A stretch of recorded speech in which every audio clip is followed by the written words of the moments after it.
une de Damas et son opposition s'apprêtent à donner une chance aux efforts diplomatiques déployés à Genève pour pacifier la Syrie. Ils discutent aujourd'hui tour à tour avec l'ONU qui supervise le processus. Jonathan Serrero.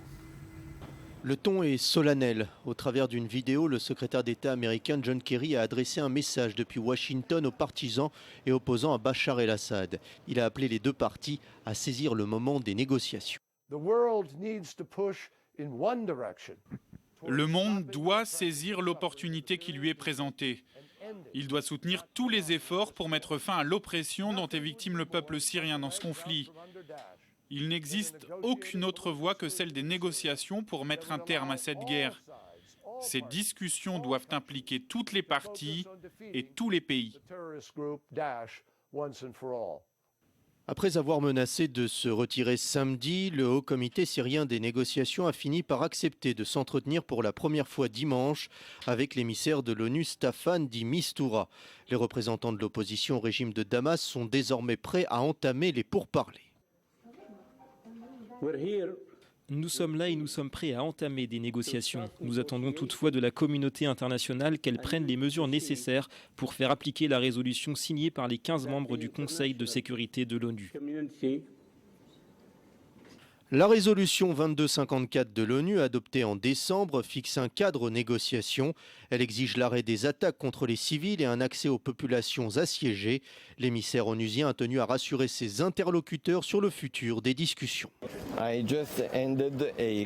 Je sors d'une rencontre courtoise et constructive avec les représentants du HNC. Nous avons pris le temps d'entendre leurs inquiétudes.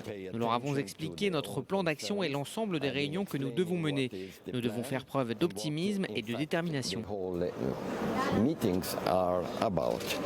Les négociations sont prévues pour durer 6 mois et doivent se dérouler de manière indirecte. Elles vont s'atteler à régler les questions humanitaires mais aussi politiques avec la mise en place d'une autorité de transition au pouvoir de Bachar el-Assad. L'organisation d'élections d'ici 2017 est aussi à l'étude.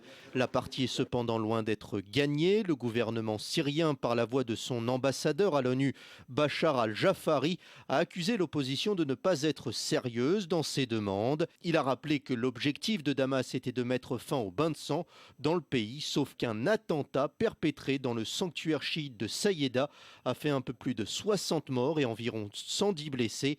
L'attaque a été revendiquée par l'État islamique. Et pour aller plus loin, Cyril Amar nous a rejoint sur ce plateau. Bonjour Cyril, ça y est, c'est fait. Régime et opposition sont enfin réunis à Genève une fois de plus. Oui, même si ça avait très mal démarré, on se souvient que l'opposition est arrivée à Genève en traînant des pieds avec 2 jours de retard sous la pression de ses soutiens internationaux. Alors à peine arrivée, qu'elle menaçait déjà de faire demi-tour, faute de progrès humanitaires sur le terrain en Syrie, levée des sièges, notamment arrêt des bombardements russes sur les zones rebelles. Bref, Staffan de Mistura, l'envoyé spécial de l'ONU, a donc dû user de tout son talent de diplomate pour que l'opposition finalement reste à Genève. Alors est-ce que ces négociations ont-elles des chances d'aboutir réellement ? Ah, écoutez, c'est quand même le pessimisme qui domine. Genève 1 en juin 2012, Genève 2 en janvier 2014. À chaque fois, les négociations ont achoppé sur le sort de Bachar el-Assad. Alors, est-ce que Genève 3 sera plus heureux ?